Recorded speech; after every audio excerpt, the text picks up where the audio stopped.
You know what's funny about spiritual maturity? Everyone's searching for it, but almost no one can tell you what it actually looks like. We've got shelves full of books, teachers promising transformation, retreats designed to awaken you. But here's the paradox. The moment you think you've arrived, the moment you believe you're spiritually mature, you probably miss the entire point. Because spiritual maturity isn't something you achieve. It's not another badge to collect, another accomplishment to add to your resume of self-improvement. It's more like unlearning. It's the art of seeing through the games we play with ourselves, the masks we wear even when we're alone. And that's what makes this interesting. Because the spiritually mature person isn't doing more. They're doing less.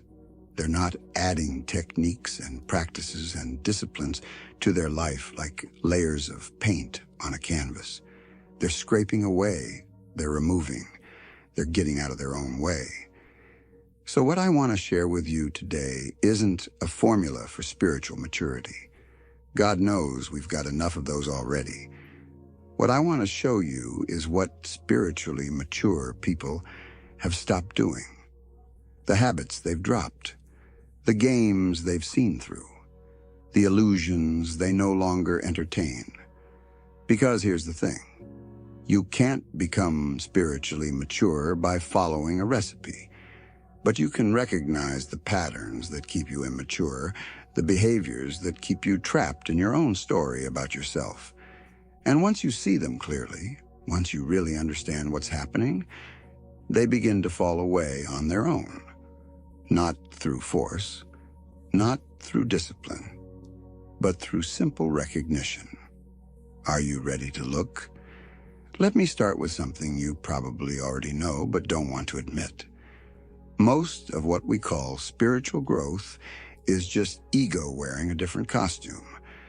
We trade in our business suits for meditation cushions, our corporate ambitions for spiritual achievements, our material desires for enlightenment fantasies. Different vocabulary, same game. And I'm not judging this. I really am not. Because it's incredibly clever. What the ego does, it adapts, it survives. You start meditating to transcend the ego, and within months your ego has turned meditation into another competition. You're the person who meditates longest, who sits straightest, who has the most profound insights. You've joined a new club, and you're climbing a new ladder. The spiritually immature person doesn't see this. They think they're on a journey from here to there, from ignorance to enlightenment, from separation to union. And this belief, this fundamental assumption, keeps them locked in a perpetual state of becoming, always reaching, always striving, always not quite there yet. But here's what's really happening. Every moment you spend trying to become spiritually mature is a moment you're rejecting what you already are. You're saying, this present experience, this current state, this ordinary awareness right now isn't enough. I need to be different. I need to be better. I need to be more evolved. Do you see the trap? You're using the very mechanism that creates suffering to try to end suffering. You're employing thought to transcend thought, using desire to eliminate desire, applying will to surrender the will. It's like trying to put out a fire by pouring gasoline on it. And the spiritual marketplace knows this. It feeds on this. It offers you endless methods, countless techniques, infinite paths to the destination you're already standing on. Because if you realized you're already home, if you understood there's nowhere to go and nothing to become, the whole industry would collapse. The spiritually immature person collects practices like trophies. They've done this retreat, studied with that teacher, read these texts, mastered those techniques, and with each edition, they feel they're getting closer. They're building something. They're making progress. But what if progress is the problem? What if the entire notion of spiritual advancement is the very thing keeping you from seeing what's already here? What if you're not broken, not incomplete, not on a journey at all? This is hard to hear. I know it is. Because we've invested so much in our spiritual identities. We've worked so hard to become better people, more conscious people, more awakened people. And now someone's suggesting that all that work might be part of the problem. But stay with me. Because what I'm pointing to isn't giving up. It's waking up. It's seeing clearly. And sometimes, seeing clearly means recognizing what spiritually mature people have stopped doing. Not because they disciplined themselves to stop, but because they saw through the game.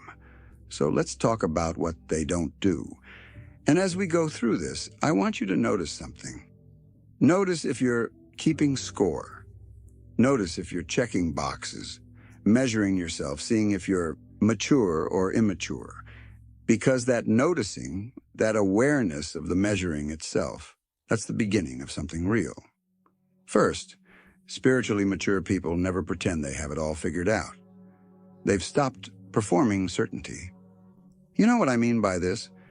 That subtle need to appear wise, to have the right answer, to demonstrate your spiritual understanding. They've seen through it. Not because they decided to be humble, but because they've recognized that the universe is far too vast, far too mysterious, far too fundamentally strange to be captured by any belief system, including their own. They've become comfortable saying, "I don't know." Not as a cop-out, but as a profound recognition of reality. They understand that not knowing isn't a problem to be solved. It's the natural state of being awake to what actually is, rather than what you think should be. Second, they never use their spiritual practice as a weapon. They don't meditate at you. They don't enlighten you with their insights. They don't heal you with their energy. Because they've understood something crucial. The moment you try to fix someone else, you've positioned yourself as superior. You've created a hierarchy. You've made their present experience wrong and your imagined future for them right. The spiritually mature person knows that everyone is on their own journey, even though there's nowhere to go. They hold space without holding expectations. They offer presence without offering solutions. They've learned that the greatest gift you can give someone isn't your wisdom. It's your acceptance of exactly where they are right now. Third, they never mistake spiritual experiences for spiritual maturity. Oh, this is a big one. Because spiritual experiences can be intoxicating. The visions, the insights, the moments of cosmic consciousness, the feelings of oneness. They're real, they're profound, and they're completely irrelevant to spiritual maturity. Because experiences come and go. By their very nature, they're temporary. They arise, they peak, they fade. And if your spiritual life is based on chasing experiences, you're just a junkie with a more respectable addiction. The spiritually mature person doesn't dismiss experiences, but they don't cling to them either. They know that what you are isn't an experience. It's what experiences happen within. Fourth, they never abandon the ordinary for the sacred. They've stopped splitting reality into spiritual and non-spiritual, sacred and mundane, important and trivial. They understand that washing dishes can be as profound as meditation. That a conversation with a child can be as transformative as studying ancient texts, that the feeling of sunlight on your skin is as divine as any mystical experience. This isn't about making everything spiritual. It's about recognizing that the division itself is artificial. Life is life. Experience is experience. And the moment you start categorizing, you've moved from direct perception into conceptual thinking. You've left the present for a story about the present. Fifth, They never use spiritual concepts to avoid life. This is subtle, because spiritual teachings can become the most sophisticated form of escapism. Non-attachment becomes emotional unavailability. Living in the now becomes irresponsibility toward the future. Surrendering to what is becomes passive acceptance of injustice. The spiritually mature person engages fully with life. They feel their feelings. They honor their commitments. They participate in the mess and beauty of human existence. They've understood that transcendence doesn't mean departure. It means seeing through the illusion while dancing in it anyway. Sixth, they never confuse spiritual maturity with perfection. They still get angry. They still feel fear. They still make mistakes. But they've stopped pretending otherwise. They've stopped performing enlightenment, because they've seen that the need to appear perfect is just ego in disguise. It's the same old game of self-improvement, wearing meditation beads. What's different is their relationship to these experiences. They don't identify with anger. They experience anger. They don't become their fear. They witness fear. It's a subtle but profound shift, from being the content of consciousness to being consciousness itself. And seventh, they never forget to laugh, especially at themselves, because they've seen the cosmic joke. Here we are, temporary patterns of energy and information, convinced we're separate individuals with important problems and crucial purposes. We take ourselves so seriously, when the whole thing's already a kind of divine play. The spiritually mature person has a lightness about them, not because they're avoiding the heavy stuff, but because they've seen through it. They know that life is both deeply meaningful and utterly meaningless, completely important and entirely insignificant. And somehow, mysteriously, both are true at once. Now, here's what I want you to understand. This isn't a checklist.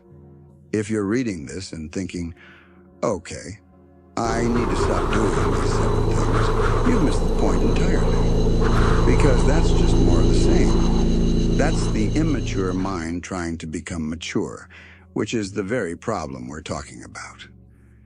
Real transformation doesn't happen through addition or subtraction. It happens through recognition, through seeing, through that sudden, inexplicable shift when the veil drops and you realize what's been true all along.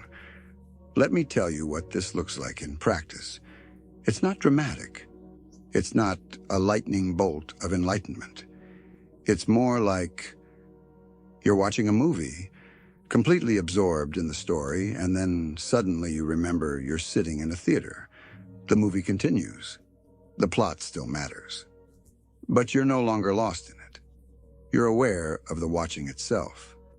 This awareness changes everything and nothing simultaneously. Your problems don't disappear. Your challenges don't evaporate.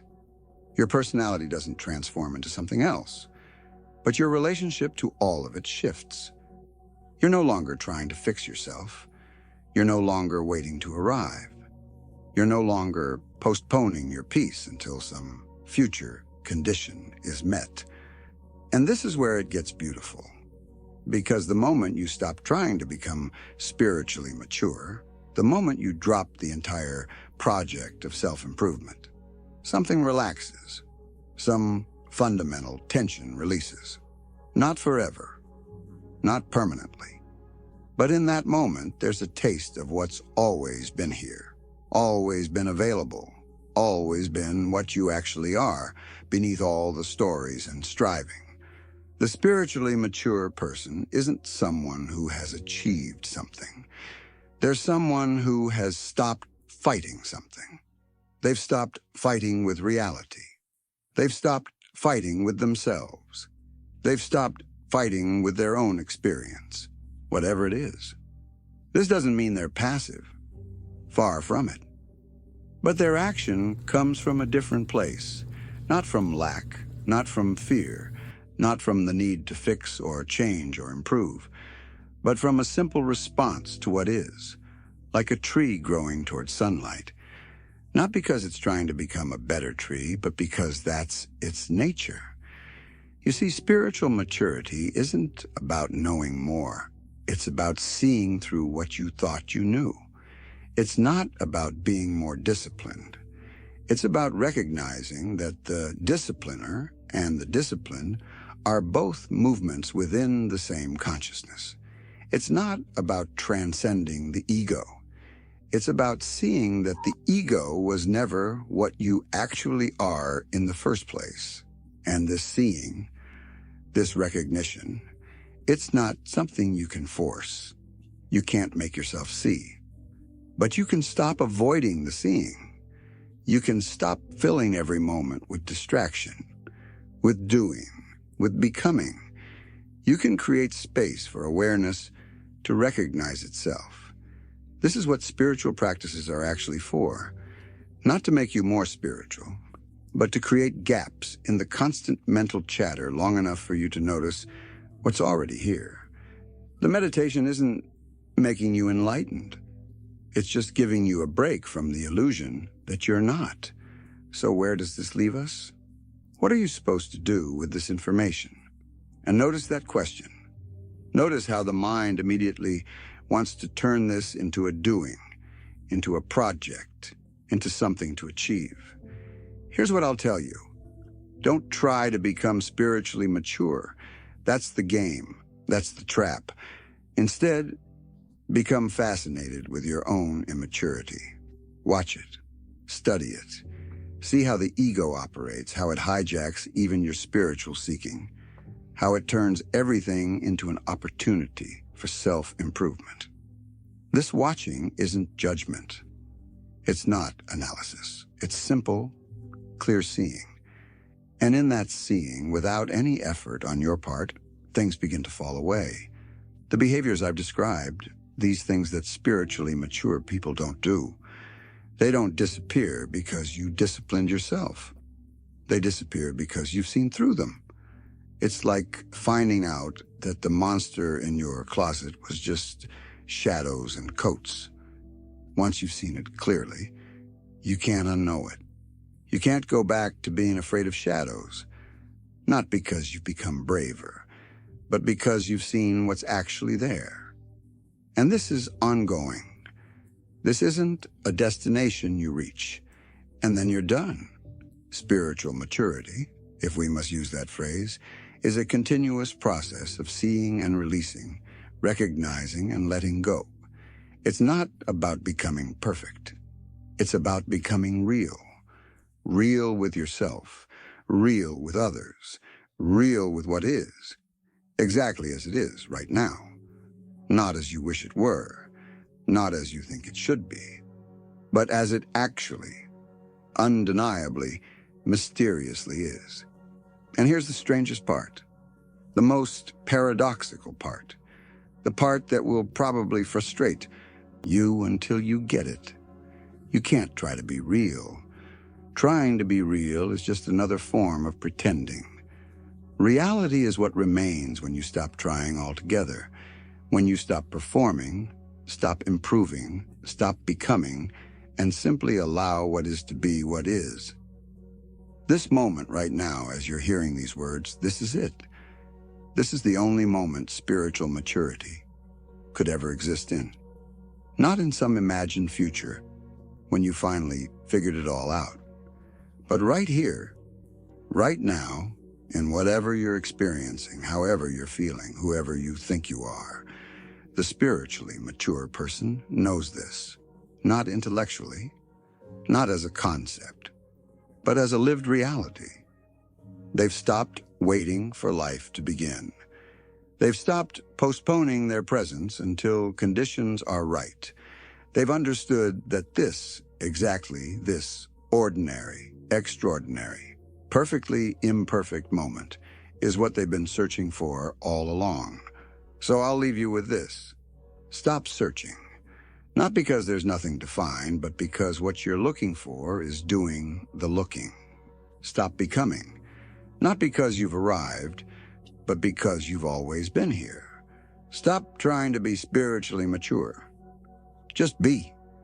Just this. Just now. And in that simple being, in that radical ordinariness, you might just discover what all the sages and saints have been trying to tell you. You're already free. You always have been. You just forgot to notice. The cage door has always been open. You've always had the key.